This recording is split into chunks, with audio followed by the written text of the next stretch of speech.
এই যে ক্যালিফোর্নিয়ায় দাউ দাউ করে আগুন জ্বলছে, প্রায় $150 বিলিয়ন। বিলিয়ন বুঝেন, এটি আবার ডলার। ইতিমধ্যে ক্ষতি হয়েছে, ক্ষতির পরিমাণ $500 বিলিয়ন ছাড়িয়ে যাবে। একদিকে ফিলিস্তিনে তারা মুসলমানদেরকে হত্যা করার জন্য ঘি ঢালছে, আল্লাহ রব্বুল আলামিন ওদেরকে আগুন দিয়ে পুড়িয়ে ছাই করে দিচ্ছেন। এটা আল্লাহর মাইর, কেউ ঠেকাতে পারবে না। আল্লাহ যদি চান প্রয়োজনে গোটা আমেরিকা আগুন দিয়ে পোড়াইয়ে দেবে, তাতে আল্লাহর কোনো ক্ষতি হয় না, ঠিক না বলেন?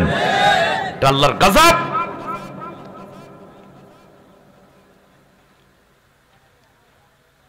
আপনি নির্দোষ মানুষকে মারবেন, শিশুগুলোকে হত্যা করবেন, মায়ের কোল খালি করবেন, নারীদেরকে নির্যাতন করবেন। অপরাধ একটাই, তারা মুসলিম, আর তো কোনো অপরাধ নাই। আর সেই পাগলা কুত্তাটারে আপনি লালন পালন করবেন, আল্লাহ আপনাকে রহম দিবেন কেন? গোটাই আমেরিকার জন্য অশনি সংকেত হচ্ছে এই যে তারা ইসরায়েলের মতো পৃথিবীর সবচেয়ে বড় নিকৃষ্ট মানব জাতিকে তারা লালন পালন করে মানবতা বিরোধী অপরাধ এবং মনুষ্যত্বকে কলঙ্কিত করে যাচ্ছে।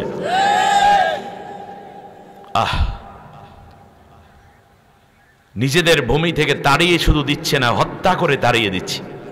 বাঁচার ন্যূনতম অধিকারটুকু তারা শেষ করে দিয়েছে। যেহেতু আমার টপিক আজকে এটা নয়, এজন্য আমি ওখানে কথা বলতে চাই না, আমি আমার জায়গায় থাকতে চাই। তবে ইসরায়েলের জন্য চূড়ান্ত পরিণতি অপেক্ষা করছে।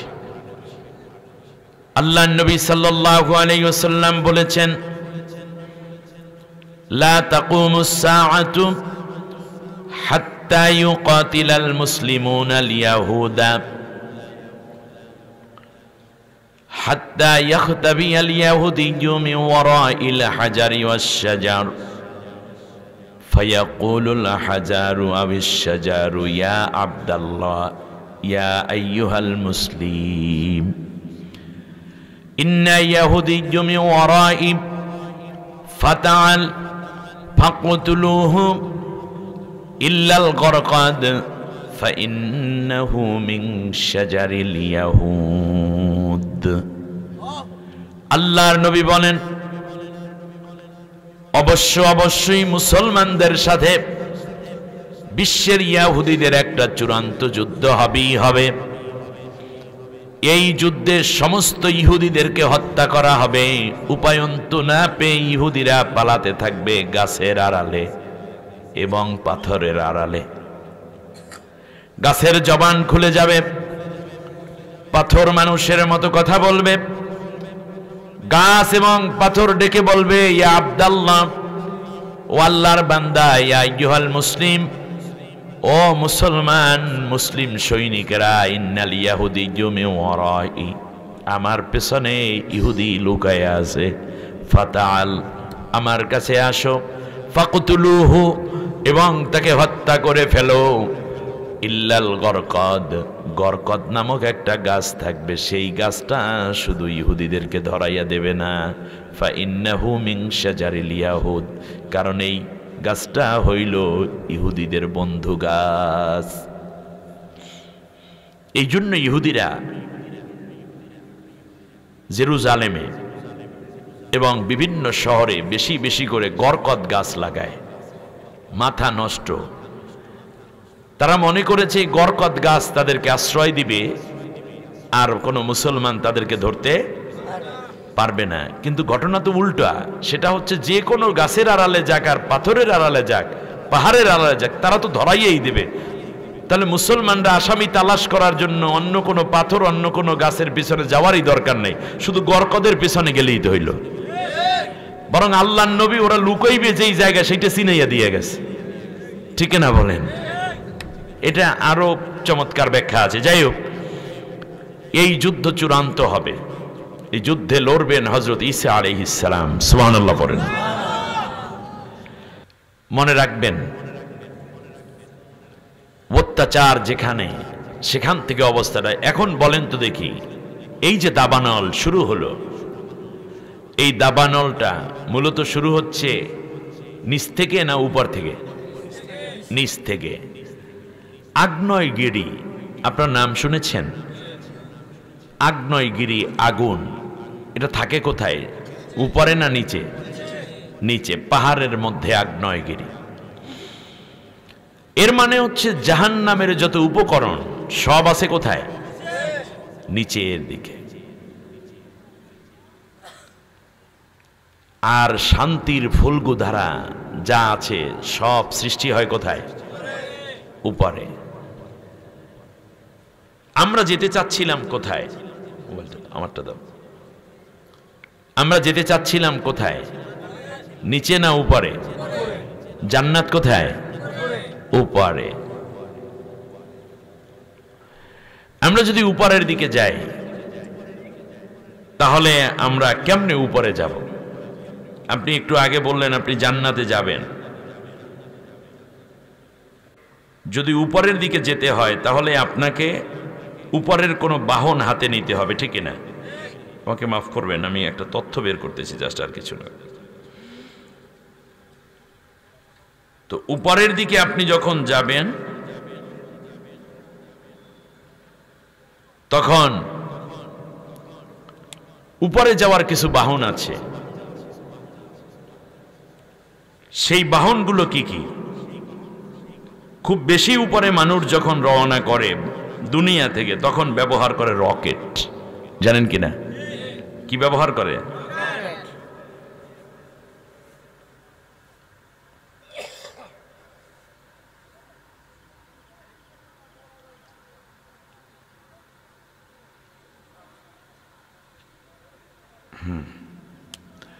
রকেট ব্যবহার করে। আর আমরা যখন উপর থেকে এই বায়ু স্তরের মধ্যে ঘুরি তখন হেলিকপ্টার, বিমান, জেট বিমান এগুলো ব্যবহার করি। এছাড়া আমরা যখন এক তলা থেকে আর এক তলায় যেতে চাই বিল্ডিং এর মধ্যে তখন ব্যবহার করি লিফট, ঠিক না? অথবা এক্সেলেটর। কিন্তু আপনার গন্তব্য কোন জায়গায়? কথা বলে না। জান্নাত। ওই পর্যন্ত কি লিফট আছে আপনার? বিমান আছে? রকেট আছে? নাই। তাহলে আপনি জান্নাতে যাবেন কেমনে? কিন্তু আল্লাহ রব্বুল আলামিন আপনাকে জান্নাতে নিতে চান। বলেন আল্লাহ তাআলা আপনাকে জান্নাতে নিতে চান, কিন্তু আপনি যাবেন কেমনে? কেমনে যাবেন এর জবাব দিতে গিয়ে আল্লাহ রব্বুল আলামিন জান্নাতের একজন মানুষ, একজন মানবীকে দুনিয়ায় পাঠাইলেন। তারাই হলেন আমাদের আদি পিতা, আদি মাতা। নাম কি? আদম আলাইহিস সালাম। তারা ছিলেন কোথায়? জান্নাতে। সে অর্থে আমরা মূলত জান্নাতেরই মানুষ। কোথার মানুষ? জান্নাতের মানুষ। এটা বুঝলেন কেমনে? আপনি ঢাকাতে যাত্রাবাড়ি, আপনি নিজে বাড়ি করেছেন, 25 বছর ধরে আছে, বিল্ডিং 10 তলা, এরকম আছেন না অনেকে? ধানমন্ডি বাড়ি আছে। এরপরেও আপনাকে যখন জিজ্ঞেস করা হয় ভাই আপনার বাড়ি কোথায়, তখন আপনি কি বলেন? যাত্রাবাড়ি বলেন না কুমিল্লা বলেন? কেন কুমিল্লা বলেন? বাবার বাড়ি এখানে। জোরে বলেন কার বাড়ি? নিজে বাড়ি বানাইছেন, এরপরেও বাবার বাড়ি পরিচয় দেন। ভাই আপনার বাড়ি কুমিল্লা? আরে আমিও তো কুমিল্লার লোক। কোন জায়গায়? ব্রাহ্মণপাড়া। তারপরে নাল্লায়। আরে নাল্লায় আমার ছোট ভাই থাকে তো। দেখছেন কত কাছাকাছি হয়ে গেল। তাহলে বোঝা যায় মানুষ তার বাবার বাড়ির পরিচয়ে পরিচিত হয়। আমাদের বাবা, আমাদের মা দুইজনের বাড়ি একসময় ছিল কোথায়? রাইট। সেই অর্থে আমরা, আমাদের ঠিকানাটা কোথায়? জান্নাতে। এখন জান্নাত থেকে দুনিয়ায় আমরা আসছি। জান্নাত উপরে, কিন্তু কেমনে যাব?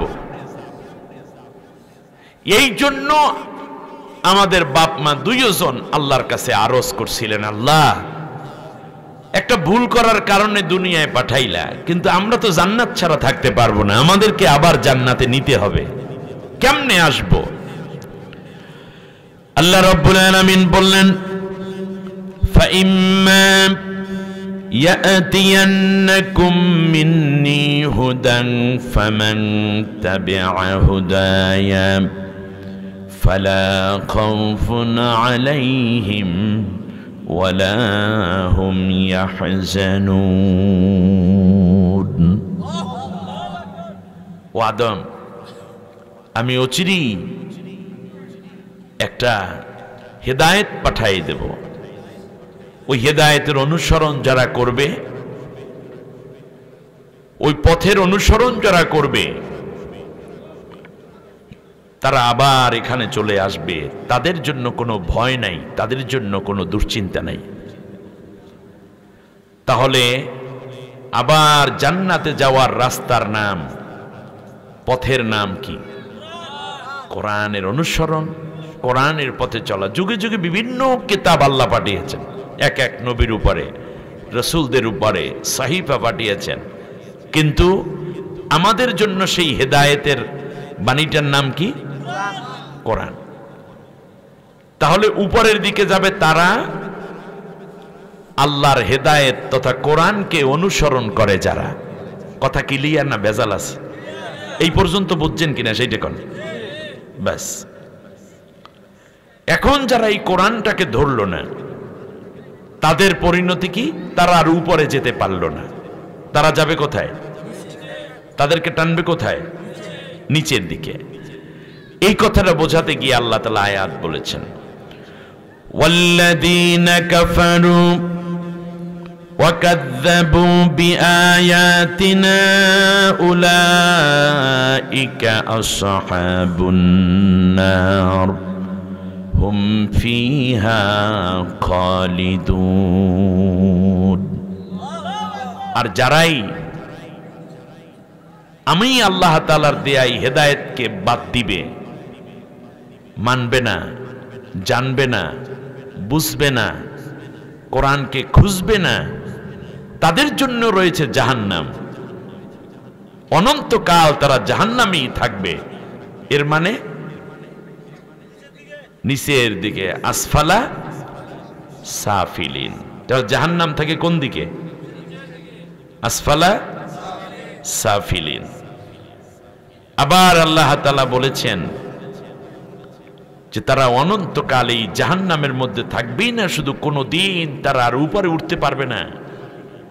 ওয়ালা ইয়াদখুলুনাল জান্নাতা হাত্তা ইয়ালিজাল জামালু ফি সাম্মিল খিয়াত। সুয়ের ছিদ্র দিয়ে উট প্রবেশ করা যেমন অসম্ভব, একবার যখন সে জাহান্নামী হয়ে যাবে, জান্নাতে যাওয়া তাদের জন্য আর এইরকম অসম্ভব হয়ে যাবে।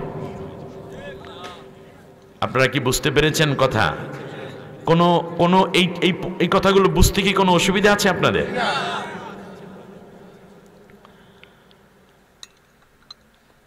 তাহলে বোঝা যায় আল্লাহ তাআলা বলছেন, খলাকাল ইনসানা ফি আহসানি তাকওয়িম সুম্মা রাদাদনাহু আসফালা। অনেক উত্তম অবয়বে আমি মানুষ তৈরি করেছি, কিন্তু এরপর তাকে একেবারে সাফিলিন করে দিয়েছি। কোথায়? জাহান্নামে, একেবারে নিম্ন স্তরে কেউ কেউ চলে গেছে। অন্য আয়াতে আল্লাহ নবী আল্লাহ তাআলা বলেছেন, ইন্নাল মুনাফিকিনা ফিদ দারকিল আসফালি মিনান। আসফাল মানে কি? আলা না, আসফাল মানে বোঝায় কোন দিকে? নিচের দিকে, গহীনতর দিকে। রাসূল সাল্লাল্লাহু আলাইহি ওয়াসাল্লাম একটি হাদিসে বলেছেন যে উপর থেকে একটা পাথর নিক্ষেপ করা হলো, ছেড়ে দেয়া হলো।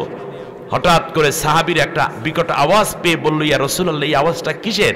আল্লাহর নবী বললেন, 1000 বছর লেগেছে জাহান্নামের তলদেশে এই পাথরটা পৌঁছাতে। পৌঁছার পর একটা আওয়াজ হয়েছে, সেই আওয়াজটা আমাদের কানে এসেছে। তাহলে বোঝা যাচ্ছে জাহান্নাম হইল কোথায়? নিচের দিকে।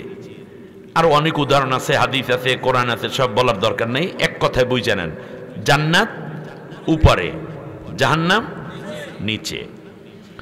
এবারে আসি, আমরা যেতে চাই কোথায়? জান্নাতে। জান্নাত কোথায়? উপরে। তাহলে উপর থেকে এমন একটা বাহন আমাদের থাকা দরকার, যেইটায় চৈরা, যেইটা ধৈরা, যেটায় আরোহণ করে, যেটায় আমরা ভর করে চলে যেতে পারবো কোথায়? উপরের দিকে। উপর থেকে যখন কোনো জিনিস নিচের দিকে নিয়ে দেওয়া হয়, নামিয়ে দেওয়া হয়, সেইটাকে আরবিতে বলা হয় নুজুল। আরবিতে কি বলা হয়? নুজুল। যেমন বৃষ্টি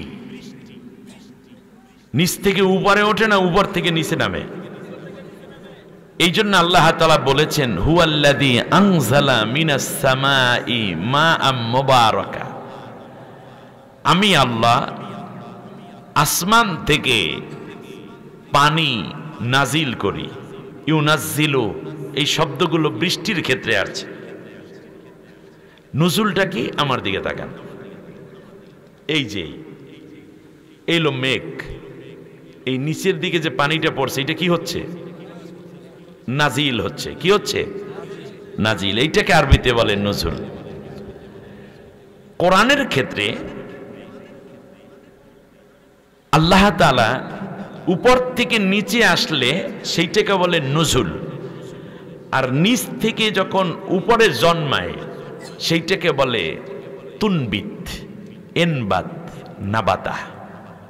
কোরআনে অনেক আয়াত আছে এ ব্যাপারে। তাহলে নিচ থেকে যদি কোরআন আসতো তাহলে হয়তো কি? হুয়াল্লাযী নাবাতাল কোরআনা। কথাটা বুঝছেন কিনা? বেশ ভালো। তাহলে বোঝা যায় কোরআন আসছে কোত্থেকে? উপর থেকে।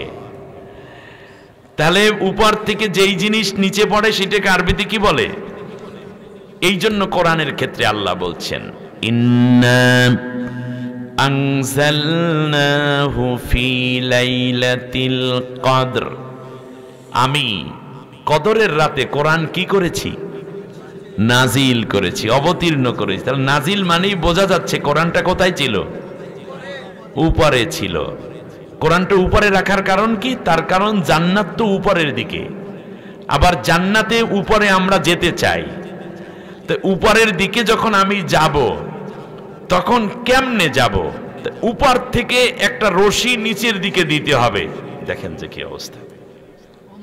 আচ্ছা, উনি কথা বললে লোক, তারপর আমি মাহফিল করব। হুশ আছে আপনার? আমি কি বলছি আর আপনারা কি করছেন? মহা মুশকিল। একে তো গুজাহের উপর একটা ফোড়া হয়েছে।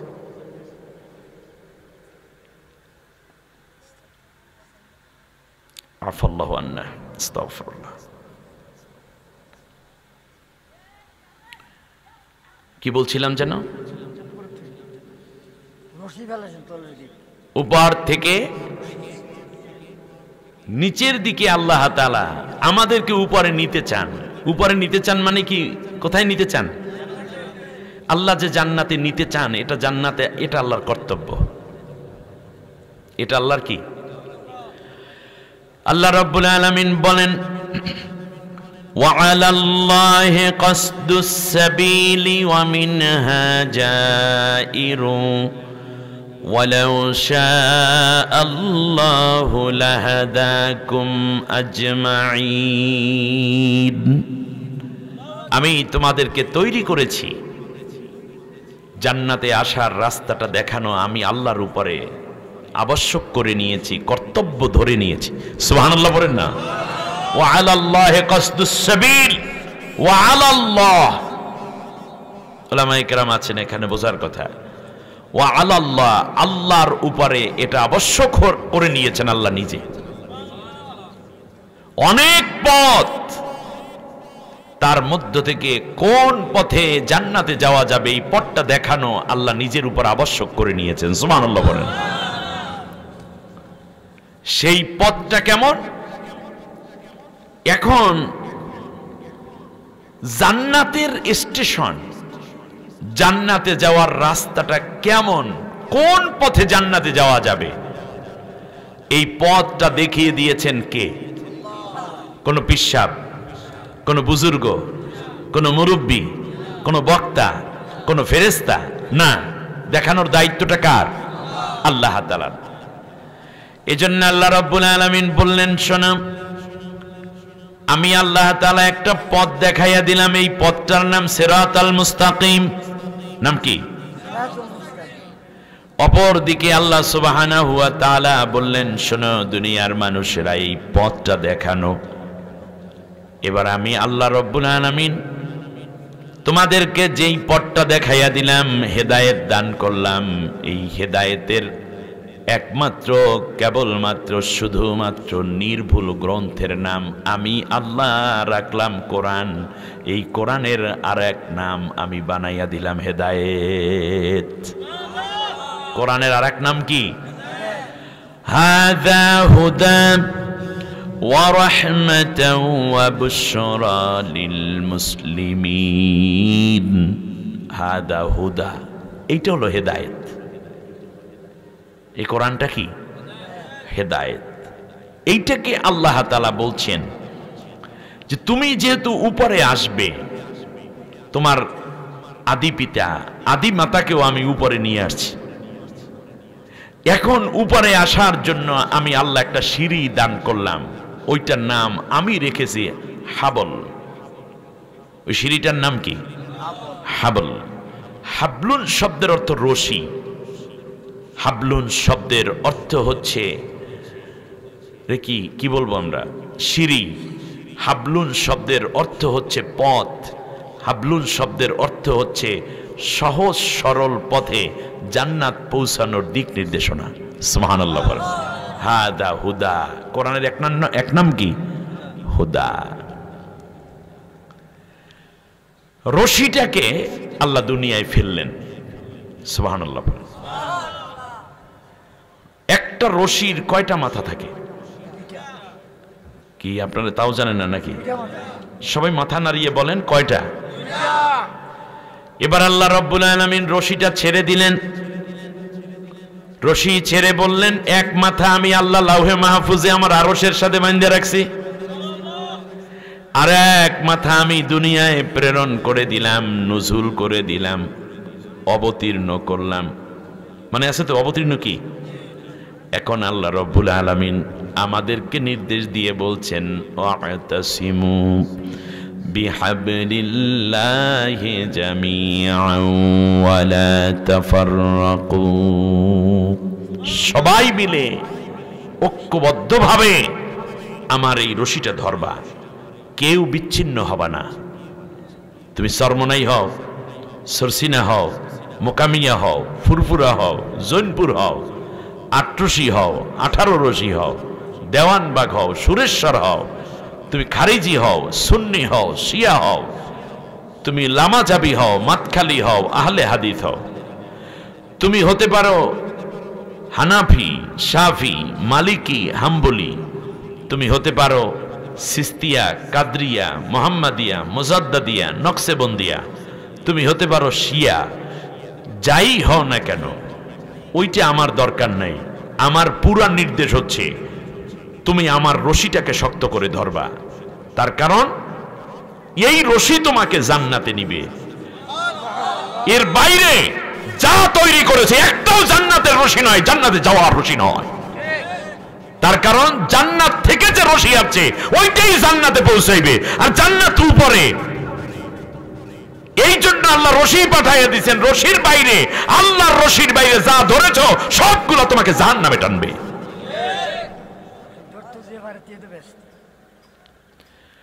আল্লাহ রাব্বুল আলামিন এবার বললেন, শোনো, ওয়ালা তাতাফাররাকু, বিচ্ছিন্ন হবে না। তার কারণ তুমি যখন রশি ধরবে একটা কাজ তখন আমি আল্লাহ করে ফেলি, তার কারণ ফাকাদ ইসতামসাকা বিল উরওয়াতিল উসকা লা ইনফিসামা লাহা আল্লাহু সামিউন আলিম। সুবহানাল্লাহ, চমৎকার কথা। আল্লাহ রাব্বুল আলামিন বললেন,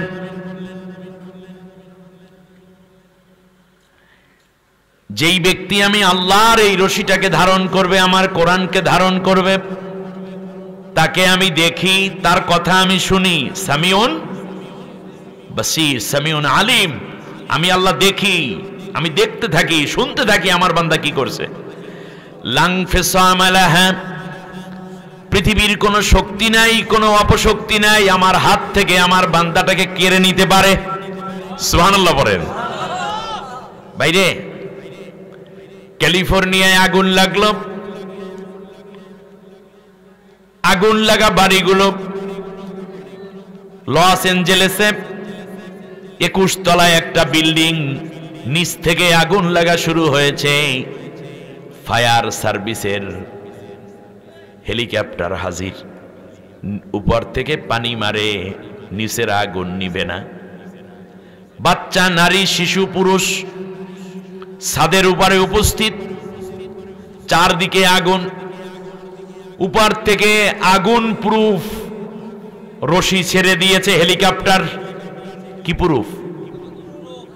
আগুন প্রুফ। আগুনের মধ্যে ফেললেও ওই রশিটা পড়ে না, গরমও হয় না, গরমও হয় না।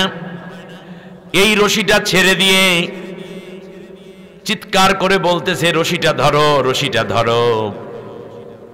মা, ছেলে, ভাই, সন্তান দৌড়ে আসতেছে একটা রশি ধরার জন্য। রশি যখন ধরলো, হেলিকপ্টার সাথে সাথে ওই মানুষগুলো নিয়ে নিরাপদ একটা জায়গায় চলে গেল। ওরা রশি ধরা আস্তে করে, যেখানে আগুন নাই সেই জায়গায় থামাইল। ওরা আস্তে আস্তে করে রশি ছেড়ে তারপর নেমে পড়ল। ভাইরা আমার, যারা ওই রশি ধরতে পারে নাই, যারা রশি ধরতে আসে নাই, সব মানুষগুলো রয়ে যাওয়ার কারণে তারা বাঁচছে না, মরছে। আল্লাহ রাব্বুল আলামিন রশি ছেড়ে দিয়ে বললেন, রশি ধরো। কিন্তু আমরা রশি ধরছি, কেউ ধরছি বাবার রশি, কেউ 8 রশি, কেউ ধরছি তরিকার রশি, কেউ ধরছি পীরের রশি, কেউ মুরব্বির রশি, কেউ ধরছি হুজুরের রশি, কেউ বুজুর্গর রশি, কিন্তু আল্লাহর রশি ধরি নাই, কপালটা পড়ছে। ঠিক না? গাও ধরার কথা ছিল কার রশি? আল্লাহর রশির নাম কি? জোরে বলেন। কোরআন। এটার নাম কি? এই বলছেন। এক মাথা কার হাতে? আল্লাহর হাতে। আর এক মাথা দুনিয়ায়। আল্লাহ তাআলা বলছেন, এই রশি ধরো। বিএনপি করো, আওয়ামী লীগ করো, জামাত করো, সরমনাই করো, মোকামিয়া করো, ফুরুফুরা করো, তুমি হেফাজত করো, অত কিছু আমি বুঝি না। আমার রশি ধরিয়া আগে যদি বাঁচতে চাও। রশি যারা ধরছে, আল্লাহ তাদেরকে টান দিয়ে নিবেন কোথায়? জান্নাতে। আর আল্লাহ বলছেন, এমন রশি আমার, ওই একবার ধরলেই হইল, ধরার পর আমার হাত থেকে তোরে আর কেউ ছুটাই নিতে পারবে না। দুনিয়ায় রশি ফেলে মানুষে শক্ত করে ধৈর্য রাখা লাগে, আর আল্লাহ বলেন, তুই শুধু রশিটা ধর, পরে কিভাবে বাঁধতে হয় আমি আল্লাহ জানি।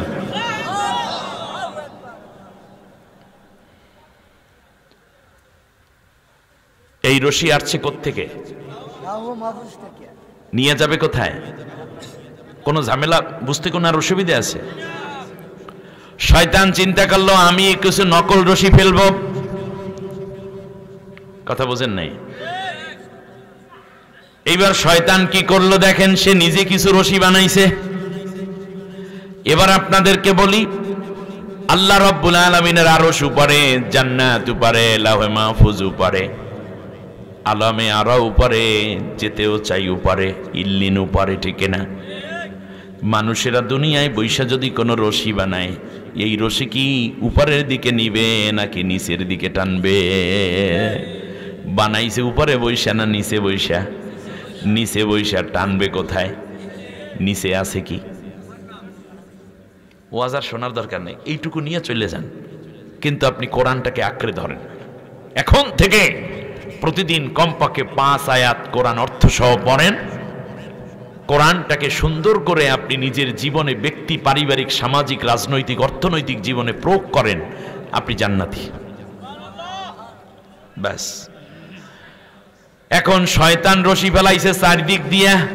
কথা কয় না? কয় দিক দিয়া?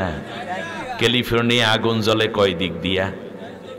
চারদিক দিয়া। উদ্ধারের রশি আসছে কোন দিক থেকে? উপর দিক থেকে। এই বুঝতে তো অসুবিধা নাই। বাংলা ওয়াজ গ্রামের মানুষদেরকে কিভাবে বলতে হয়, আমি আল্লাহর কাছে সবসময় একটা দোয়া করি, আল্লাহ আমার কথা যেন সব মানুষে বোঝে, কারণ সব মানুষে বুঝলেই তো বক্তা সফল, ঠিক না? আপনারা না বুঝলে পরে জিজ্ঞেস করতে পারবেন, তাও অসুবিধা নেই। শয়তান বানাইছে রশি চারদিক দিয়া মানুষের আটকাইয়া ধরার জন্য। কথা কয় না? শয়তানের টার্গেট কি? জান্নাতে নেবে না জাহান্নামে নিবে? এবার শয়তান বলতেছে তুম্মা লাআতিয়ান্নাহুম মিন বাইনি আইদিহিম ওয়া মিন খালফিহিম ওয়া আন আইমানিহিম ওয়া আন শিমাইলিহিম ওয়া লা তাজিদু আকসারাহুম শাকিরিন। শয়তান চ্যালেঞ্জ করলো, আল্লাহ আমি ওর ডান দিক থেকে রশি ফেলাবো, ধর আমারে ধর। বাম দিক থেকে আসব, সামনের দিক থেকে আসব, পেছনের দিক থেকে আসব। খেয়াল করেছেন? অবশ্যই আসব। চ্যালেঞ্জ করতেছে কে? শয়তান। শয়তান কয় প্রকার? দুই প্রকার। মিনাল জিন্নাতে অন্নাস। শয়তান দেখি না যেইগুলো, সেইগুলোর নাম জিন শয়তান। আর দেখা যায় কিন্তু আল্লাহর পথে আসতে দেয় না, সেইগুলোর নাম সব কি শয়তান? আমাদের দেশে এই রকম দুই জাতের সন্তান আছে, শয়তান আছে, ঠিক না বলেন? শয়তান এবার রশি ফেলল, সমাজতন্ত্রের রশি, পুঁজিবাদের রশি, ক্যাপিটালিজমের রশি, এমনি করে মানব রচিত মতবাদের হাজারটা রশি শয়তান এবার ফালাইল। আল্লাহ রব্বুল আলামিন বলেন, যারাই তোমার অনুসরণ করবে লা আমলা আন্না জাহান্নাম, সবগুলারে আমি আল্লাহ তাআলা, তোমার রশি যারা ধরবে সবগুলারে আমি আল্লাহ জাহান্নামে পাঠাই দেব তোমার সাথে। এর মানে বোঝা যায় শয়তানের রশি আমাদেরকে টানে কোন দিকে, আর আল্লাহর রশি চার দিক থেকে ব্যারিকেড দিয়া ধরছে, যে তার নাম কি? শয়তান। সুদ, ঘুষ, দুর্নীতি, অর্থ পাচার, মাদক, জেনা, ব্যভিচার, এগুলো সব শয়তানের রশি চারদিক থেকে আমাদের আটকাই ধরছে, ঠিক না বলেন? আল্লাহ রব্বুল আলামিন বলেন উপর দিক থেকে শয়তান কিন্তু বলেও নাই আমি উপর দিক থেকে হামলা করব, করছে? বলছে? সে বলছে ডানে বামে সামনে। আল্লাহ রব্বুল আলামিন বললেন আমি আল্লাহ সুবহানাহু ওয়া তাআলা উপর দিক থেকে আমি আল্লাহ একটা রশি পাঠাবো। সুবহানাল্লাহ। তুমি জাহান্নামে নেয়ার জন্য চারদিক থেকে আটকাইয়া ধরবা, আর আমি আল্লাহ উপর থেকে আমার রহমতের রশি ছেড়ে দেব। আর আমার বান্দা বান্দীদেরকে ডেকে বললাম ওয়াতাসিমু বিহাবলিল্লাহি জামিয়া, সবাই মিলে আমি আল্লাহর রশিটাকে শক্ত কইরা ধরো। তুই তিন চার দিক থেকে আক্রমণ কইরা আমার বান্দার ঈমান নষ্ট করতে যাইবি, আর আমি আল্লাহ আমার বান্দাকে, যারা আমার কোরআনটাকে ধরবে তারে টান মাইরা জান্নাতের মধ্যে নিয়ে আসব। এই জান্নাত, আপনারা তো জান্নাতেই যেতে চান নাকি? এই জান্নাতে যেতে হলে জান্নাত আবার 8 প্রকার। কয় প্রকার? 8 প্রকার। এটাও আল্লাহ তাআলা কোরআনের মধ্যেই বলে দিয়েছে। এই 8 প্রকার জান্নাতের মধ্যে জান্নাতুল আদন, খুলদ, নাঈম, মাওয়া, দারুস সালাম, দারুল করার, দারুল মাকাম, ফিরদাউস। সুবহানাল্লাহ বলেন। কয় প্রকার হলো? 8টা না, 8 প্রকার। যদি 8টা হয় তাহলে আল্লাহ তাআলা কোরআনের মধ্যে সূরা আর রহমানে বলেছেন প্রত্যেক মুমিন নারী পুরুষের জন্য আমি আল্লাহ তাআলা জান্নাত দেব হচ্ছে 4টা করে জান্নাত দেব। সুবহানাল্লাহ। দিয়েই শেষ, বাকিরা কি পাবে? 8 প্রকার। সুবহানাল্লাহ বলেন। জান্নাত কয় প্রকার? 8 প্রকার। এক এক প্রকারে কত হাজার কোটি জান্নাত আছে তা মানুষে জানেন, আল্লাহ ছাড়া কেউ। সুবহানাল্লাহ। আল্লাহ রাব্বুল আলামিন বলেন এই জান্নাতগুলোর মধ্যে সবচেয়ে শ্রেষ্ঠ জান্নাত হলো জান্নাতুল ফেরদাউস। সুবহানাল্লাহ বলেন। এই সব জান্নাতের পাহারাদারের নাম হচ্ছে রেদওয়ান। পাহারাদারের নাম কি? আর জাহান্নামের পাহারাদারের নাম হইল মালিক ফেরেশতা। আল্লাহ রাব্বুল আলামিন বলেন, শোনো, এই জান্নাতুল ফেরদাউসকে আমি আল্লাহ তাআলা খুবই দামি করেছি, অন্যান্য জান্নাতের চেয়েও এটাকে বেশি করে কোয়ালিফাই করেছি। সব জান্নাতই সুন্দর, সব জান্নাত বড় এবং বড় নেয়ামতপূর্ণ, কিন্তু জান্নাতুল ফেরদাউস জান্নাতের সামান্য একটা বর্ণনা দিতে গিয়ে নবী বলেছেন, জান্নাতের যে জানালাগুলো আছে, জানালার মধ্যে যে শিকগুলো আছে, শিক চিনেন? রড, লোহা যেটা লাগানো আছে, ওইটা লোহা না, বরং এটা এত দামি, এই পৃথিবী 2 বার বিক্রি করলে যত অর্থ হবে তার চেয়েও বেশি হলো জান্নাতের একটা শিকের দাম। পৃথিবীতে আপনার কয়টা টাকা আছে? আপনার কয় হাজার কোটি টাকার মালিক আপনি। আমাদের দেশের এক চোরায় নাম দিছিল দরবেশ। আহারে, কত বড় ভণ্ড হলে বাংলাদেশের প্রায় 65,000 কোটি টাকা বিদেশে পাচার করেছে। 65,000 কোটি। খেয়াল করেননি আপনারা? সংখ্যাটা চিন্তা করতে পারেন?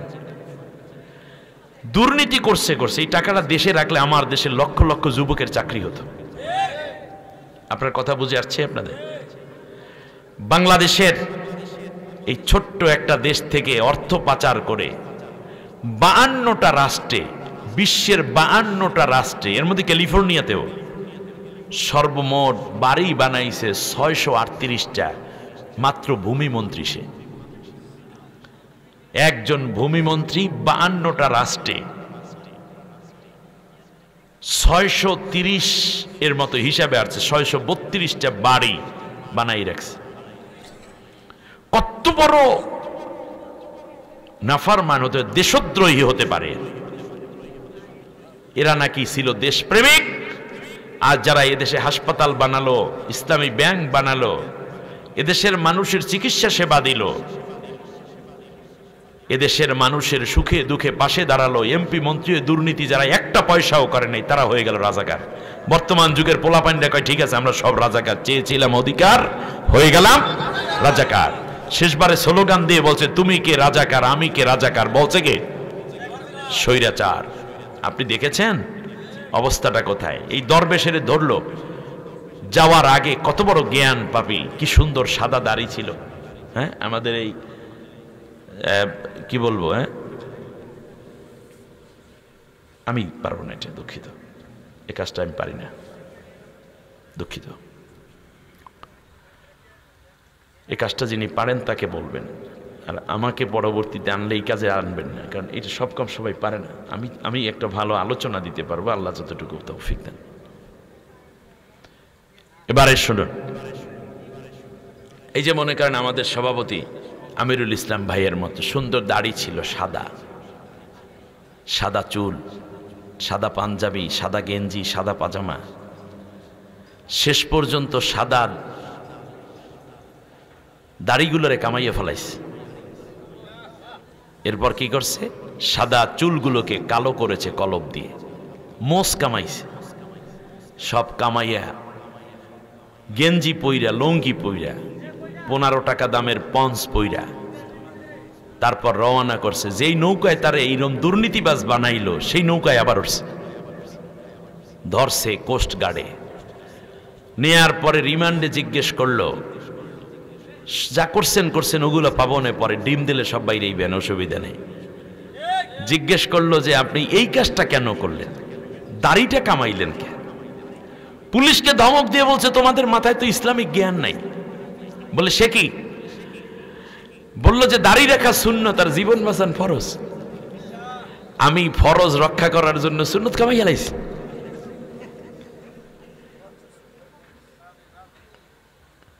আমার বড় ভয় হয়, একটি হাদিস বলি। রাসূল সাল্লাল্লাহু আলাইহি ওয়াসাল্লাম বলেছেন, লা তাকুমুস সাআতু হাত্তা তালহাকা কবাইলা মিন উম্মতি বিল মুশরিকিন ওয়া হাত্তা ইয়াবুদুনাল আসনাম। কিয়ামত ততদিন হবে না যতদিন না পর্যন্ত আমার উম্মতেরই একটি দল, সব উম্মত না, উম্মতের একটি কবাইলা মিন উম্মতি, মিন উম্মতিতে বলছে এখানে তাহলে জুস করা হয়েছে, যে একটা অংশ করা হয়েছে, পার্ট, আমার উম্মতেরই একটি অংশ কালেমাও পড়বে, আমাকে নবী বলেও বিশ্বাস করবে, নামাজও পড়বে, হজও পড়বে, মাঝে মাঝে উমরায়ও যাবে, তারা হজেও যাবে, মাঝে মাঝে হেজাবও পড়বে, মাঝে মাঝে টুপি পাঞ্জাবিও পড়বে, মাথায় দেখবা পট্টিও লাগাইবে, আমার উম্মত। কিন্তু রাজনৈতিক কারণে কিংবা ক্ষমতায় থাকার জন্য অথবা ক্ষমতায় যাওয়ার জন্য তারা মুশরিকদের সাথে, মূর্তি পূজারীর সাথে একেবারে একাকার হয়ে যাবে। তালহাকা কবাইলা মিন উম্মতি বিল মুশরিকিন। মুশরিক কারা? যারা মূর্তি পূজা করে। মূর্তি পূজারীদের সাথে কি হবে? তাদের একেবারে গলায় গলায় খাতিল হয়ে যাবে। পরের কথাটা আরো জটিল, হাত্তা ইয়াবুদুনাল আসনাম, এমন কি একটা পর্যায়ে তারা মূর্তি পূজা পর্যন্ত শুরু করে দিবে। আপনারা আমার কথা বুঝতে পেরেছেন? তাহলে বোঝা যাচ্ছে এমন একটি পরিবেশ পরিস্থিতির শিকার হয়ে যাচ্ছে আমাদেরই জাতিগোষ্ঠীর মধ্যে একটি সম্প্রদায়, যারা মুসলমানদের চেয়ে মুশরিকদেরকে বেশি ভালোবাসে। বিগত দিনগুলোতে বিএনপি, জামাত ইসলামী, হেফাজতে ইসলাম, চরমনাই সহ বিভিন্ন রাজনৈতিক দল এবং ধর্মীয় নেতৃবৃন্দকে বিভিন্নভাবে মামলা করেছে, করে নাই? করছে, জেল দিয়েছে, রিমান্ড দিয়েছে, এমনকি মাইরা ফলাইছে, ক্রস ফায়ার দিয়েছে, আয়না ঘরে ঢুকাইছে, ফাঁসি পর্যন্ত দিছে। রাজাকার, আলবদর, আলশাম, দেশদ্রোহী, জঙ্গি, কত গালি দিল। শেষ পর্যন্ত বলছে তার দলে না থাকলেই এরা হয়ে গেল পাকিস্তানের দালাল। এইরকম গালি দিয়েছে কিনা? আমি কি ভুল বলতেছি কথাগুলো? পাকিস্তানের দালাল। এত মারলা, এত জেল দিলা, রিমান্ড দিলা, আয়না ঘরে নিলা, মামলা দিলা, ফাঁসি দিলা, কেউ কি পাকিস্তানে পালাই গেছে? তাহলে বোঝা যায় বাংলাদেশে পাকিস্তানের কোনো দালাল কথা বলে না। দালাল থাকলে তো ওই দেশে গিয়ে পালাইতো, আশ্রয় নিত। কিন্তু বাংলাদেশে ভারতের দালাল আছে। বুঝলেন কেমনে? যে যেই দেশের দালাল সে সেই দেশে গিয়ে পালায়।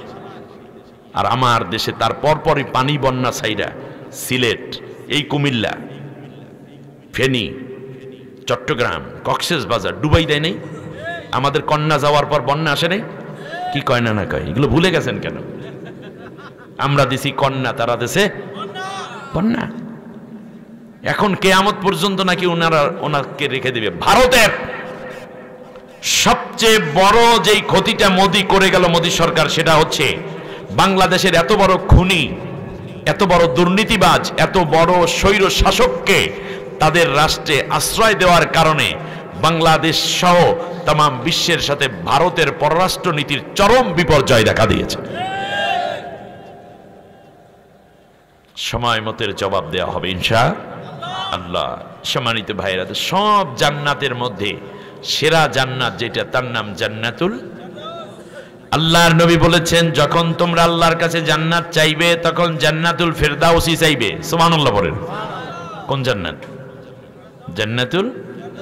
এই জান্নাতুল ফেরদাউসে আপনার স্টেশন আছে না, রশি ধরে যখন টান দেবে 8 স্টেশনের লোকদেরকে আল্লাহ নামাই দেবে। সুবহানাল্লাহ কন।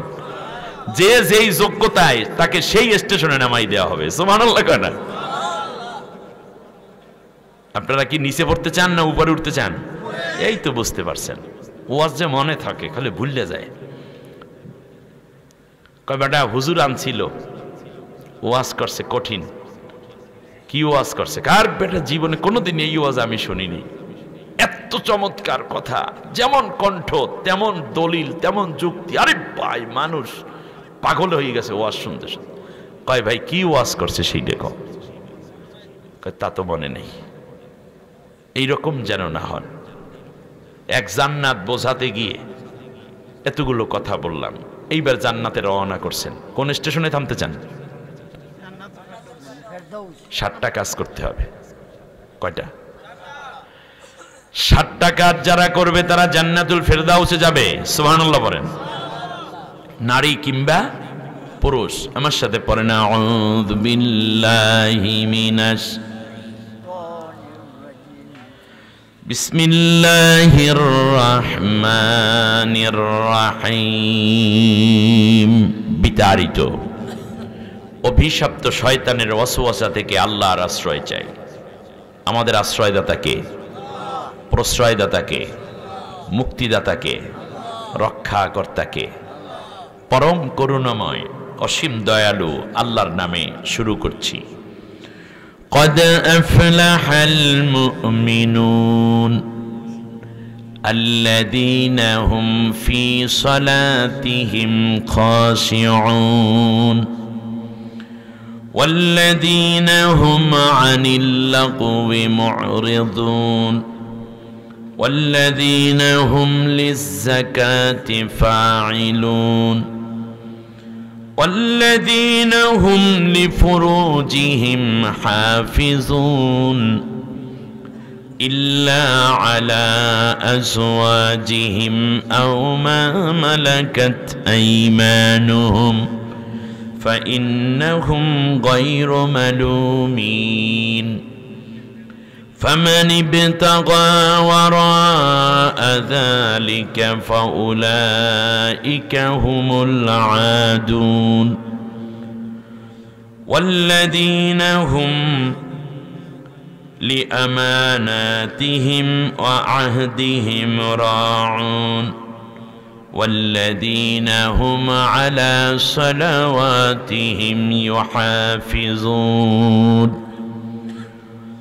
أولئك هم الوارثون الذين يرثون الفردوس هم فيها خالدون آمنت بالله 60টা কাজ করো, দুনিয়ায় থাকতেই জান্নাতের সার্টিফিকেট দিয়া আমি আল্লাহ জান্নাতের অধিবাসী হিসাবে মর্যাদাপূর্ণ বান্দা বান্দি হিসাবে তোমাকে কবুল করে নেব। মরার আগেই কোন জান্নাতের সুসংবাদ? জান্নাতুল। কয়টা কাজ করতে হবে? করা যাবে তো? কষ্ট হবে? খুব সহজ কাজ, ডিসিশন নেওয়ার বিষয় এখানে। 1 নম্বর হচ্ছে মোমেনরা সফল কাম হয়ে গেছে, তার কারণ তারা জান্নাতুল ফেরদাউসে যাচ্ছে।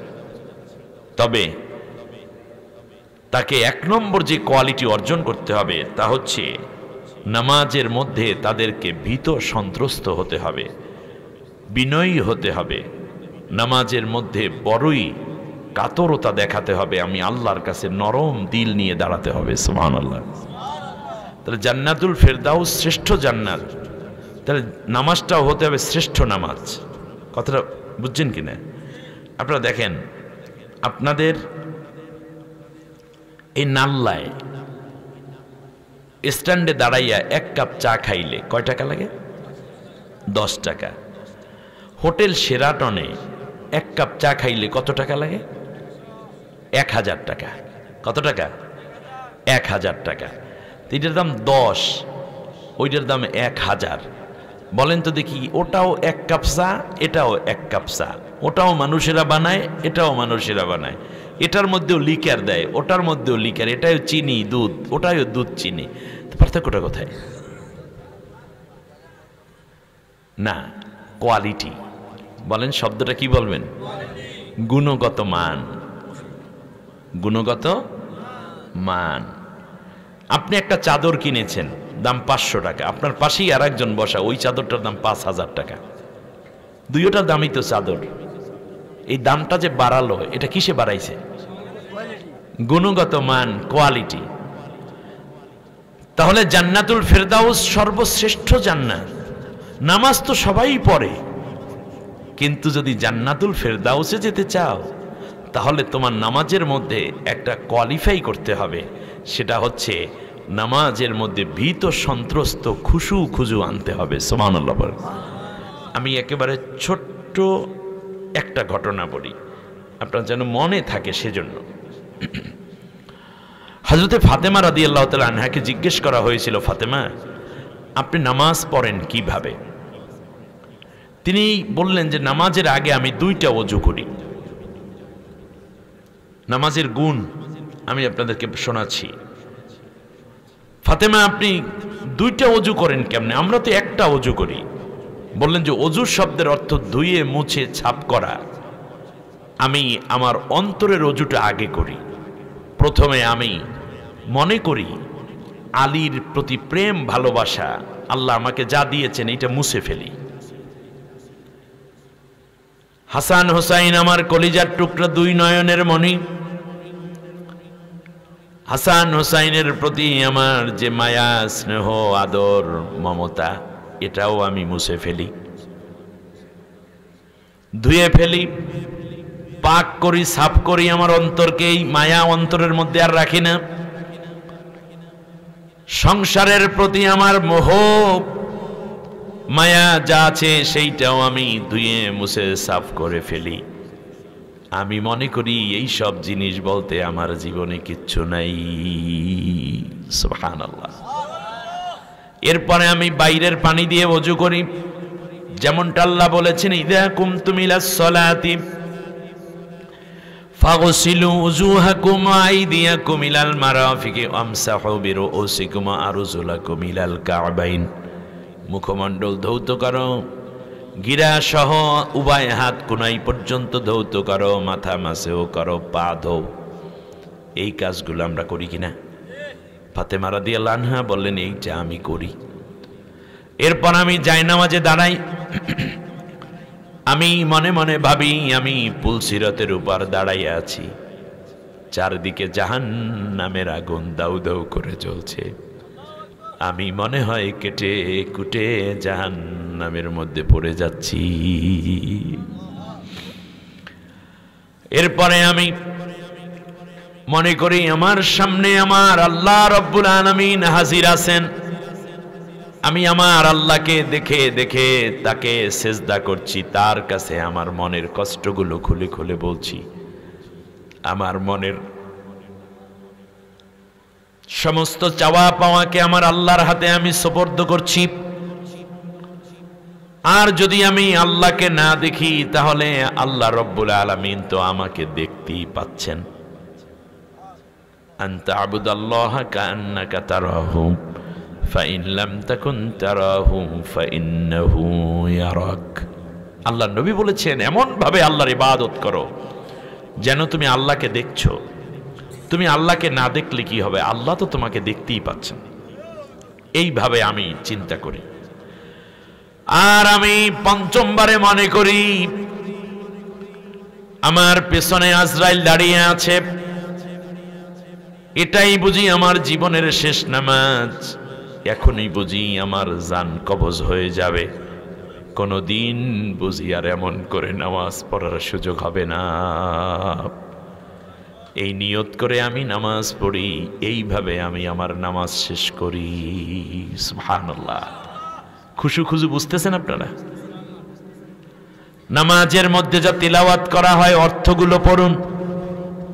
আলহামদুলিল্লাহ রাব্বিল আলামিন, সমস্ত প্রশংসা আমার আল্লাহর জন্য। আল্লাহ তখন বান্দার জবাব দিয়ে বলে হামাদানি আব্দি, আমার বান্দা আমার প্রশংসা করেছে। সুবহানাল্লাহ। সুবহান রাব্বিয়াল আযীম, আল্লাহ তুমি বড় এবং তোমার সমকক্ষ কেউ নাই, তুমি বেনিয়াজ। রব্বানা লাকাল হামদ, সামি আল্লাহু লিমান হামিদা, আল্লাহর প্রশংসা যে ব্যক্তি করবে আল্লাহ তা অবশ্যই শুনতে পান। আপনিও বলুন আল্লাহ আমি তোমার যা প্রশংসা করি তুমি নিঃসন্দেহে শুনতেছো। রব্বানা লাকাল হামদ, ও আমাদের মালিক তোমার জন্যই আমরা প্রশংসা করি। এমনি করে নামাজের প্রত্যেকটা দোয়া, কালাম, সূরা, কেরাতের অর্থ আপনি যদি জানেন, নামাজের মধ্যে মন বসবে নাকি বসবে না? তাড়াহুড়ো আর আসবে না। ইমাম সাহেব এত বড় লম্বা সেজদা কেন দিল, এই চিন্তা আপনার মাথার ভিতরে, বরং মন চাইবে আরেকটু সেজদাটা লম্বা হওয়া উচিত। বাদশাহ হারুনুর রশিদ নাম শুনেছেন আপনারা? ছদ্মবেশে তিনি প্রতি বছর 1 মাসের জন্য প্রজাদের অবস্থা দেখতে বের হতেন। সাথে তার অর্থমন্ত্রী এবং বডিগার্ড একজন নিরস্ত্র, অস্ত্র একেবারে লুকিয়ে রেখে নিয়ে যাচ্ছেন। তিনিও কোনো বেশভূষা নাই, সাধারণ এক পথিকের মতো যাচ্ছেন। এক অঞ্চল থেকে আর এক অঞ্চলে যেতে মাঝখানে একটা বন আছে, এরকম হয় না? এক এলাকা থেকে আর এক এলাকায় নদী পড়ে, অথবা বন অথবা ব্রিজ, এরকম হয় না? বলে যে ওপারটা হইল কুমিল্লা, এইটা হইল ফেনী, এবার বলে না? এইরকম একটা নিদর্শন। মাঝখানে আসর ওয়াক্ত হয়ে গেছে জঙ্গলের মধ্যে। তো নিয়ম হচ্ছে যদি কারো পানি না থাকে তাহলে তায়াম্মুম করে নামাজ পড়তে পারবে, কিন্তু অপেক্ষা করবে শেষ ওয়াক্ত পর্যন্ত যদি পানি পাওয়া যায়। বনের মধ্যে পানি তালাশ করছে 3 জন মানুষ, খুঁজে পাচ্ছে না। হঠাৎ করে দেখতে পেলেন একজন কাঠুরিয়া বনের মধ্যে কাঠ কেটে, কাঁধের মধ্যে কুড়াল, মাথার মধ্যে কাঠের বোঝা নিয়ে যাচ্ছে। উঠে ঘোড়ার পিঠে 3 জন, ডাক দিল আসসালামু আলাইকুম। কাঠুরিয়া এইভাবে বোঝাটা নিয়ে একটু উঁচু করে, বোঝা লইলে কিন্তু উপরের দিকে তাকান মুশকিল, যেহেতু ওনারা ঘোড়ার পিঠে, ওয়ালাইকুম আসসালাম বলছে। বলল যে কাঠুরিয়া নামাজ পড়েছ? বলল যে না, আমি তালাশ করতেছি, আর 2-3 জন পাইলে জামাতে নামাজ পড়বো, এই জন্য বনের মধ্যে লোক খুঁজতেছি। এ পৃথিবীতে যে যেরকম মানুষ সে সেই রকম মানুষ তালাশ করে। যারা পাবজি খেলে তারা পাবজির গ্রুপ তালাশ করে, যারা গাঁজা খায় তারা গাঁজাখোর তালাশ করে, যারা তাস খেলে 2 জন হইলে দেখে আর 2 জন পাওয়া যায় কিনা, 3 জন হইলে আর একজন খোঁজে। আর যারা নামাজি তারা দেখে 2 জন আসি, দেখি আর একজন পাই কিনা। সুবহানাল্লাহ। আপনি কি খুঁজবেন এখনই সিদ্ধান্ত নিতে পারেন। আমরা নেককারদেরকে খুঁজতে থাকবো, আল্লাহ কবুল করুন, বলেন আমিন। আমার ভাইয়েরা, এক পর্যায়ে কাঠুরিয়া একথা শোনার বলার পরেই ওনারা ঘোড়ার পিঠ থেকে নামলেন। কাঠুরিয়া আল্লাহ বোঝাটা ধরে নিচে নামাইলো, কাঠুরিয়ার ঘাম পড়ছে দর দর করে।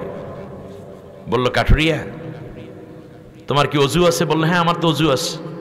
বলে আমাদের তো অজু নাই, একটু এইদিকে পানি আছে কিনা জানো? বলল কি বলেন?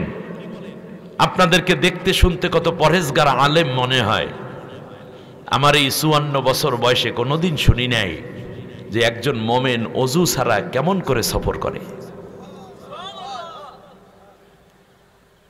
নবীজি বলেছেন যারা সবসময় অজুর সহিত থাকবে কবরের আযাব আল্লাহ তাদের জন্য নিষিদ্ধ করে দিবেন। ঘুমানোর সময় যারা অজু করে ঘুমাবে তাদের রুহগুলো আল্লাহর আরশের নিচে গিয়ে আশ্রয় নিবে, আর যারা অজু ছাড়া ঘুমায় তাদের রুহগুলো উদ্ভ্রান্তের মতো ঘুরতে থাকে। এই ভূখণ্ডের মধ্যে, এই ভূমণ্ডলে ঘুম ভালো হয় না, আজে বাজে স্বপ্ন দেখতে থাকে তারা। অজু করে ঘুমাবার চেষ্টা করেন অজুর সাথে যারা থাকবে শহীদের মর্যাদা আল্লাহ তাদেরকে দান করবেন। এর চেয়ে বড় কথা তো আর হতে পারে না। সুতরাং আমরা চেষ্টা করব সবসময় অজুর সহিত থাকতে। আল্লাহ কবুল করুন। পানি পান নাই, তায়াম্মুম করে নেন। বলল যে কাঠুরিয়া অজুর পানি দরকার, তোমার সন্ধানে থাকলে বলো। বলল যে আমাদের বাদশাহ হারুনুর রশিদ গত বছর 100টা কূপ খনন করে দিয়েছে এই বিশাল জঙ্গলের মধ্যে পথিকদের জন্য। ওই যে বড় একটা পারকুনি গাছ দেখেন, ওই গাছটার নিচে একটা কূপ আছে, ওখানে বালতি রাখা আছে, গিয়ে অজু করে আসতে পারেন। বাদশাহ হারুনুর রশিদের মতো বাদশাহ হয় না। এই কথা কইয়া একটু প্রশংসা করে দিলেন বাদশাহ। তার কারণ বাদশাহ যখন ভালো হয় প্রজারা তখন দোয়া করে, আর বাদশাহ যখন খারাপ হয়, জালেম হয়, তখন তার পরাজয়ে সবাই আলহামদুলিল্লাহ পড়ে। ঠিক না বলেন? আল্লাহ তাআলা কোরআনের মধ্যে বলেছেন ফাকুতিয়া দাবিরুল কওমিল্লাযিনা যালামু আলহামদুলিল্লাহি রাব্বিল আলামিন। জালেম সরকার যেদিন বিদায় হয় কেউ ইন্না লিল্লাহ পড়ে না, সবাই বলে আলহামদুলিল্লাহি রাব্বিল। আপনারা কি পড়ছিলেন? মাশাআল্লাহ। এবারে আসি গোড়ার দিকে। অজু করে এসে বাদশাহ হারুনুর রশিদ বলতেছে, এই কাঠুরিয়া তুমি ইমামতি করো। বলল যে কি বলেন, আপনারা আলেম মানুষ, পরহেজগার মানুষ, আপনারা ইমামতি করেন? বলল যে না, তুমি ইমামতিটা করো। কেন? ওই যে একটু পরহেজগারিতা, অজুর সহিত থাকে লোকটা, খেয়াল করছেন কিনা আপনারা? কাঠুরিয়া বলতেছে আমি ইমামতি করতে পারি, কিন্তু শর্ত আছে, আপনার রাগ করতে পারবেন না পিছনে বসে বসে। পশ্চিমিয়া 4 রাকাত নামাজ, রাগের কি আছে? দেন একামত বলেন। একামত বলছে তো 4 রাকাত নামাজে যখন সালাম ফেরালো কাঠুরি তো মুকিম, এই জন্য সে 4 রাকাত পড়ল। সূর্য ডোবার কিছু মাত্র বাকি আছে, প্রায় আধা ঘন্টার বেশি সময় লাগাইছে, লাগার কথা 10-15 মিনিট। 10 মিনিটের বেশি তো 4 রাকাতে ইমামরাই লাগায় না, আপনারা লাগাইবেন কি? এরপরেও কিছু মুসল্লিরা পিছনে বসে সিগন্যাল লাগায়, ঠিক না? এই শেষ পর্যন্ত কাঠুরিয়াকে ধরলো বাদশাহ হারুনুর রশিদ। এই মিয়া নামাজ জীবনে পড়ছো না, এই প্রথম? বলল পথিক আগেই বলছিলাম মাইন্ড হবে।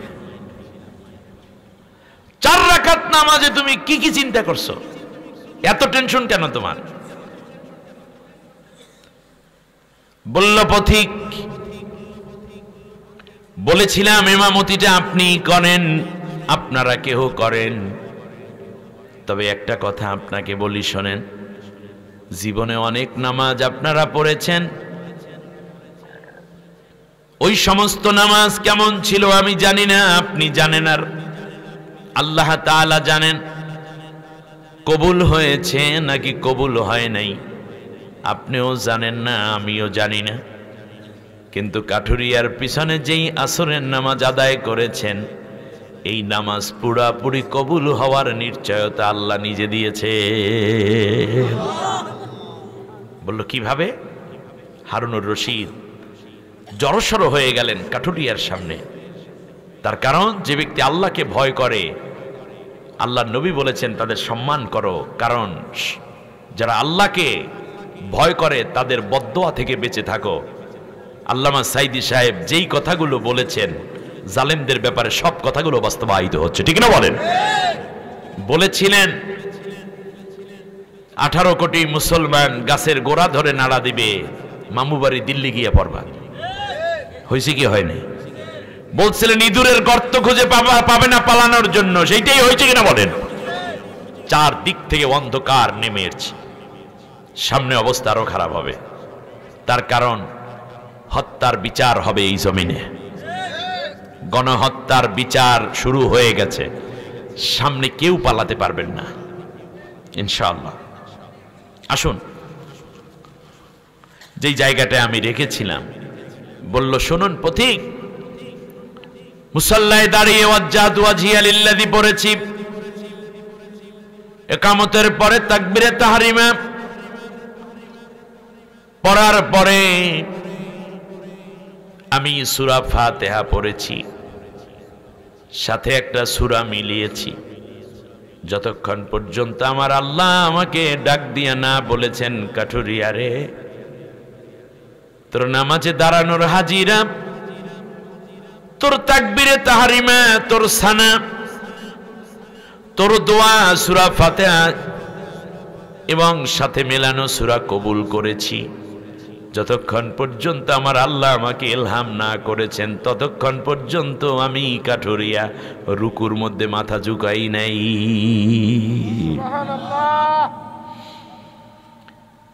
রুকুর তাসবিহ পড়েছি, সুবহানা রাব্বিয়াল আযীম ওয়া বিহামদিহি বলেছি, যতক্ষণ না আমার আল্লাহ আমাকে বলেছেন কাঠুরিয়া রে তোর রুকু আমি আল্লাহ মঞ্জুর করলাম, ততক্ষণ পর্যন্ত আমি সামি আল্লাহু লিমান হামিদা বলে মাথা উঁচু করি নাই।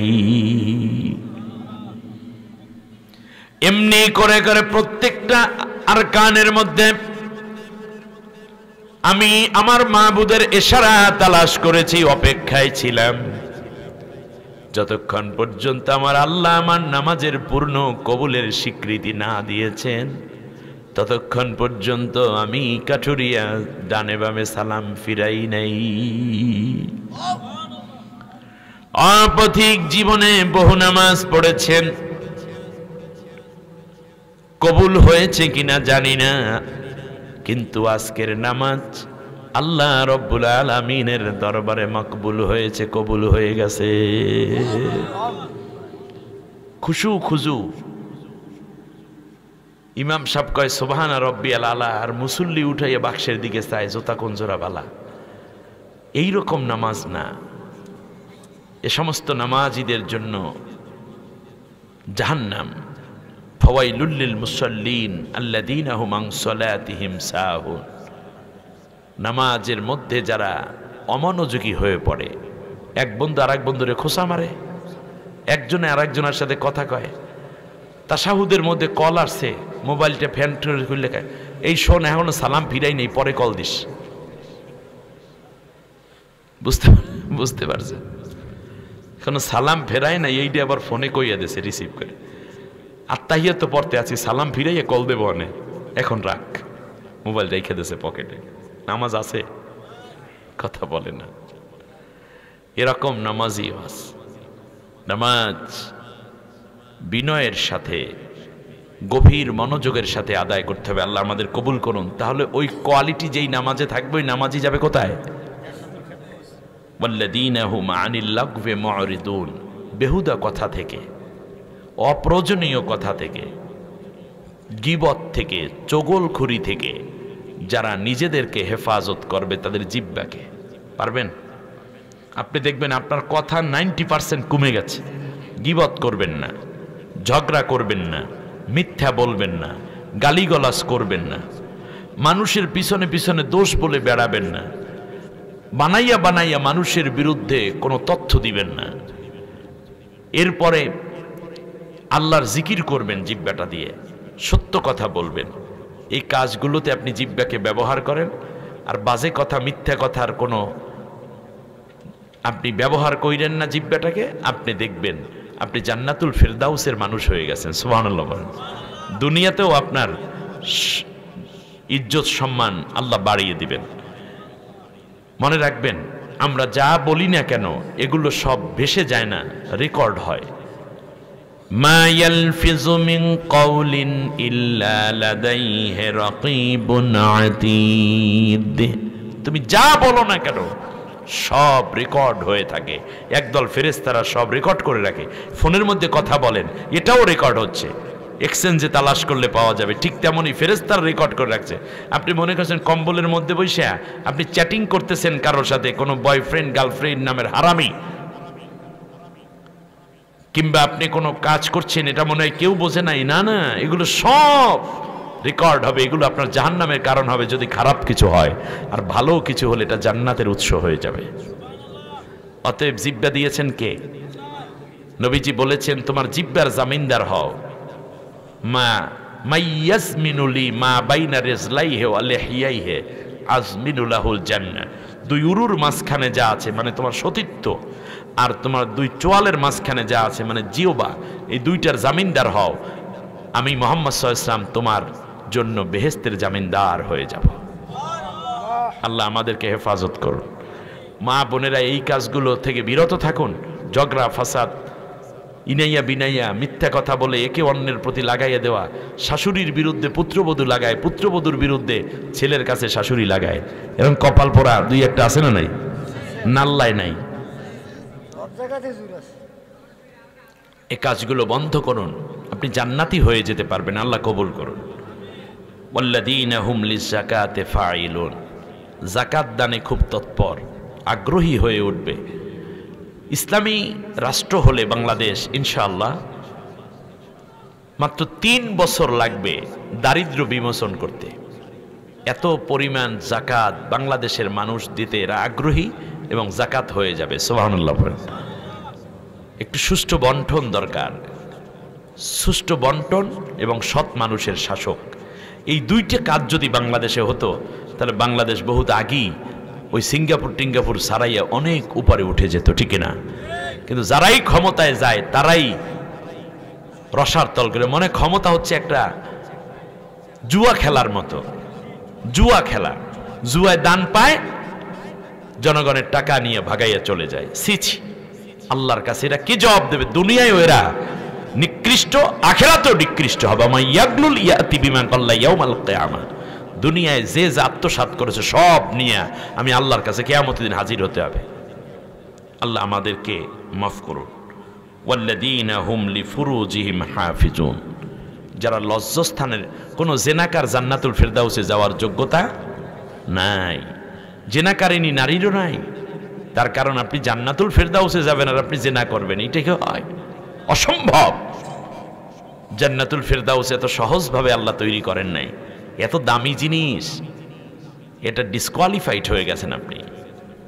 আপনি তওবা করুন, আল্লাহ তাআলা যদি আপনাকে মাফ করেন সেটা আলাদা কথা, কিন্তু ইসলামিক রাষ্ট্র হলে জেনা করার সুযোগই থাকবে না। ধরা পড়বে তো অবিবাহিত হলে 100 বেত্রাঘাত, আর যদি বিবাহিত হয় কোমর পর্যন্ত গাড়ো, ওর মস্তক উড়াইয়ে দাও, হত্যা করে ফেলো। তার কারণ জেনাকারের সমাজে বাঁচার কোনো অধিকার নাই। আপনি হিসাব বুঝতেছেন? কারণ একজন জেনাকার গোটা সমাজকে অস্থিতিশীল করে তোলে, বাবার ইজ্জত নষ্ট করে, মেয়েটার সম্ভ্রম নষ্ট করে, তার মা বাবা ভাই বোন সকলের ইজ্জত নষ্ট হয়ে যায়। ওই মেয়ের বাপ, ওই ছেলে, ওই মেয়েরে, কিন্তু ছেলেটাও তো অপরাধে, এই জন্য দুইজনকে শাস্তি দিতে হবে। আল্লাহ আমাদেরকে হেফাজত করুন। তুমি বিয়ে করবে যুবক, তোমার জন্য আল্লাহ একটা নারী তৈরি করে রেখেছেন, অবশ্যই তুমি একটা বউ পাবে। সেই বউয়ের সাথে তোমার প্রয়োজনে ইসলাম 4টা পর্যন্ত বিয়ের অনুমোদন দিয়ে রেখেছে। জেনা কেন? মেয়ে তুমি ধৈর্য ধারণ করো, দেখবে অবশ্যই আল্লাহ সুবহানাহু ওয়া তাআলা তোমাকে ভালো একটি স্বামী দিবে। এবং আল্লাহ ওয়াদা করেছেন যারা সৎ পুরুষ তাদের জন্য সতী নারী। আমাদের ছেলেরা এই জেনজি যারা আছে, এদের আকাঙ্ক্ষা হইল একটা সতী মাইয়া বিয়ে করবে। উম্মা, নিজে সতী মেয়ে পাওয়ার আগে নিজে সৎ চরিত্রবান হতে হবে তোমার। তুমি যদি সৎ থাকো, তুমি যদি কোনো মেয়ের ইজ্জত লুণ্ঠন না করো, নষ্ট না করো, তুমি যদি গোপনে প্রেমপ্রীতি না করো, তাহলে তোমাকে আল্লাহ তাআলা এমন একটি মেয়ে দিবেন যেই মেয়েটি অস্পর্শা, তাকে এর আগে কেউ কোনো স্পর্শ করে না। তুমি যদি 18 ঘাটের খাওয়া বাবন হও, তাহলে 19 ঘাটের মাইয়া একটা আল্লাহ তোমারে ধরাই দেবে, এর চেয়ে ভালো পাবা না। নিজে আগে ভালো হও। যদি পৃথিবীতে, আমি চ্যালেঞ্জ করে বলি, পৃথিবীতে যদি কোনো সতী মেয়ে না থাকে, তাহলে প্রয়োজনে আল্লাহ জান্নাত থেকে সতী মেয়ে তোমার বউ বানাই দেবে। এটা আল্লাহর কর্তব্য, আল্লাহর ওয়াদা। আল্লাহ সুবহানাহু ওয়া তাআলা আমাদের বোনদেরকে বলি, তুমি একদিন মা হবে, এখন এদিক সেদিক দৌড়চ্ছ কেন? তুমি একদিন মা হবে, তোমার ছেলে যখন অসুস্থ হবে তখন মায়ের দোয়া কবুল হয়, তুমি হাত উঁচু করবে, দোয়া কবুল হবে না। তার কারণ তুমি জেনাকারিনী। জেনাকারিনীর দোয়া কবুল হয় না, জেনাকারের দোয়া কবুল হয় না। তোমার ছেলে তোমার সামনে মারা যাবে, হাত উঁচু করবো, আল্লাহ আমার কলিজার টুকরা মইরা যায়, তুমি বাঁচাও। মা হিসাবে দোয়া কবুল হওয়ার কথা হবে না, এই জন্য যেহেতু তুমি জেনা করে আসছো, এই কারণে তোমার দোয়া কবুল হবে না। এখনই তওবা করো, হতে পারে আজকের এই মাহফিল তোমার জীবনের মোড় ঘুরিয়ে দিবে। কিয়ামতের দিন জাহান্নামে, আল্লাহ নবী সাল্লাল্লাহু আলাইহি ওয়াসাল্লাম যখন এই মেরাজের রাতে গিয়েছেন, হঠাৎ করে শুনতে পেলেন প্রচন্ড এক আওয়াজ, আর্তচিৎকার এক পুরুষের। নবী জিজ্ঞেস করলেন, জিবরাইল, এই আওয়াজটা কে দিল গো? এত জোরে কে কান্নার আওয়াজ দিল? বলল, নবী, দুনিয়ায় এই ব্যক্তি ছিল জেনাকার, যেই মেয়ের সাথে জেনা করত, ব্যভিচার করত, বিবাহ ছাড়া মেলামেশা করত, শারীরিক সম্পর্ক করেছে, ওই রকম একটা আগুন দিয়ে মেয়ে তৈরি করা হয়েছে। ওই মেয়েটা এসে বলছে, আসো সখা, হ্যাঁ তুমি না আমার রাত 3টায় SMS করতে, আমাকে না পাওয়ার জন্য তুমি রাস্তায় দাঁড়িয়ে থাকতে, আমাকে না পাওয়ার জন্য তুমি পাগল ছিলে, আসো আমাকে এখন ধরো। সেই রকম ও তো জানে এটা আগুনের তৈরি, ওর পিছনে দৌড়ে থাকবে। পরে আগুনের মেয়েটা দৌড়ে গিয়ে তাকে যখন ধরে, মাথার তালু থেকে পায়ের তালু পর্যন্ত গলে যায় ওই জাহান্নামের আগুনের তাপে, একটা চিৎকার দেয়, সেই চিৎকার আওয়াজ আপনার কানে আসতেছে, ইয়া রাসূলুল্লাহ। একটু পরে আল্লাহর নবী শুনতে পেলেন এক মেয়ের আর্তচিৎকার, জাহান্নাম যেন কেঁপে উঠছে। জিজ্ঞেস করা হলো, ইয়া রাসূল, জিবরাইল। নবী জিজ্ঞেস করলেন, এই আওয়াজটা কিসের? কে এত জোরে? নারী কণ্ঠ। বলল নবী, ছিল জেনাকারিনী এক নারী, যে ছেলেদের সাথে ইনিয়ে বিনিয়ে কথা বলতো, ছেলেদের চরিত্র হননের জন্য চেষ্টা করত। এই মেয়েটার পিছনে ওই পুরুষের মতো জাহান্নামের আগুন দিয়ে বানানো হয়েছে। সে যখন তাকে এভাবে জড়াইয়া ধরে মহব্বতে, দুনিয়ায় যেমন করে ধরতো আড়ালে, সেইভাবে ধরতেছে। আর এর শরীরটা মাথার তালু থেকে পায়ের তালু পর্যন্ত হাড্ডি, গোশত, কলিজা, গুর্দা, লিভার যা আছে সব গলে যাচ্ছে। সেই আওয়াজ আপনার কানে আসতেছে। কিছু দূর যাওয়ার পর নবী দেখতে পেলেন একদল নারী আর একদল পুরুষ পাশাপাশি। তাদের সামনে রয়েছে দামি দামি খাবার, কোরমা, পোলাও, ফিন্নি, জর্দা, কাবাব, শামি কাবাব, ফালুদা, রেজালা, আম, জাম, কলা, কাঁঠাল, লিচু, কত রঙের ফল, কত কিছু দামি দামি খাবার। পাশেই রয়েছে একটা গামলা ভরা কতগুলো পুষ, রক্ত, দুর্গন্ধ, পোকা কিলবিল করে। তাকায় এই দিকে, কপাল পোড়ারা খায় ওইগুলা, আর সাথে সাথে বমি করে। নারী ভুরি পাকস্থলী সব নাক মুখ দিয়ে বের হয়ে ঝুলতে থাকে। জিজ্ঞেস করলো, জিবরাইল, এদের এত কষ্ট কেন, কি হয়েছে? বলল রাসূল, এরা প্রত্যেকে ছিল পরকীয়ায় লিপ্ত। এদের এই নারীগুলোর স্বামী ছিল আর এই পুরুষগুলার স্ত্রী ছিল, কিন্তু স্বামীকে ভালো লাগতো না, সে অন্য কোনো পুরুষের সাথে মেলামেশা করত, পরকীয়া করত। এই জন্যই হালাল খাবার সামনে থাকার পরেও হারামটা খাইতো। যেমন ঠিক তেমনি এইভাবে ওই ভালো জিনিস রেখে আজকে আল্লাহ তাকে নষ্ট জিনিস খাওয়াইয়া শাস্তি দিচ্ছেন। পুরুষগুলাও ঘরে স্ত্রী ছিল, স্ত্রী রেখে বাইরে বাইরে বিবাহ বহির্ভূত বিভিন্ন জায়গায় বহুগামিতায় লিপ্ত ছিল। আজকে আল্লাহ তাআলা তাদেরকে এই শাস্তির ব্যবস্থা করে রেখেছেন। আল্লাহ, তুমি আমাদেরকে মাফ করো। জীবনে ফিরে আসার একটি দারুণ সুযোগ আল্লাহ করেছেন। আপনি জান্নাতুল ফেরদাউসে যাবেন যদি আপনি জেনা ব্যভিচার থেকে নিজেকে সেভ করতে পারেন। আল্লাহ তাআলা এরপর বলছেন, তবে স্বামী স্ত্রী যদি হয় তাহলে তো কোনো অসুবিধা, স্বামী স্ত্রী তো হালাল। ফামানি বিতাকা ওয়ারা যালিকা ইল্লা আলা আজওয়াজিহিম। আর একটা সময় দাস প্রথা ছিল, এখন তো দাস নাই, এখন তো দাস প্রথা চিরতরে বাদ হয়ে গেছে। যাই হোক, ওয়াল্লাযীনা হুম লিআমানাতিহিম ওয়া আহদিহিম রাউন, যারা তাদের আমানত রক্ষা করে এবং তাদের ওয়াদা পালন করে। সুবহানাল্লাহ বলেন। এই ওয়াদা, বন্ধু সিনেমা দেখতে যাব, এই ওয়াদা পালন করা সুন্নত নাকি? জরুরত আছে না? ভালো ওয়াদা। আমরা আজকে একটা ওয়াদা করতে চাই আমার সাথে না, আল্লাহর সাথে, জীবনে কোনো দিন আর নামাজ কাজা করব না। 5 ওয়াক্ত নামাজ জামাতের সাথে আদায় করার আপ্রাণ চেষ্টা করব। জেনা ব্যভিচার করব না, মাদক নেব না, মনে থাকবে? মাদক হাত দিয়েও ধরবো না, মুখ দিয়ে পান তো করবোই না, শরীরে নেব না মাদক। জেনা ব্যভিচার করব না, মিথ্যে বলবো না, জান্নাতুল ফেরদাউসের মালিক হয়ে যাব। আপনারা কি ওয়াদাগুলো করতে পারেন আমার সাথে? কে কে পারেন হাত উঁচু করেন। 2টা হাত আসমানের দিকে শক্ত করে উঁচু করেন, বলেন, আল্লাহ তোমার নামে ওয়াদা করছি, কসম করছি, শপথ করছি, যতদিন পর্যন্ত মালাকুল মাউত আমাদের শিয়রের পাশে না আসে, ফরজ নামাজ, ফরজ রোজা আর ছেড়ে দেব না, জেনা ব্যভিচার করব না, মাদক দ্রব্য সেবন করব না, মিথ্যে কথা বলবো না, কোরআনের পথে চলবো, নবীর আদর্শ অনুযায়ী চলবো। আল্লাহ তুমি কবুল করো, আমিন আমিন ইয়া রাব্বাল আলামিন। আল্লাহ রাব্বুল আলামিন বলেন, আল্লাযীনা হুম আলা সালাওয়াতিহিম ইউহাফিজুন, যে আল্লাহর সামনে নামাজ পড়ে জীবনের প্রত্যেক জায়গায় ওই আল্লাহ তো দেখতেছেন, এই চিন্তা করে যারা জীবন পরিচালনা করবে, ঐক্যবদ্ধভাবে নামাজের কাতারে দাঁড়ায়, সমাজে আল্লাহর বিধান কায়েমে যারা ওই রকম ঐক্যবদ্ধ থাকবে, নামাজের মধ্যে আল্লাহর কথা ছাড়া অন্য কারো কথা যেমন ঢুকায় নাই, নামাজের বাইরে গিয়েও আল্লাহর কথাই মানবে, মানব রচিত কিংবা মানুষের কোনো আইন কানুন তারা মানবে না, কেবল আল্লাহরটাই মানবে, এই চিন্তা করে যারা জীবন পরিচালনা করবে, উলাইকা হুমুল ওয়ারিসুন, তারাই হইল জান্নাতুল ফেরদাউসের ওয়ারিস। সুবহানাল্লাহ বলেন, ইয়ারিসুন আল ফেরদাউস।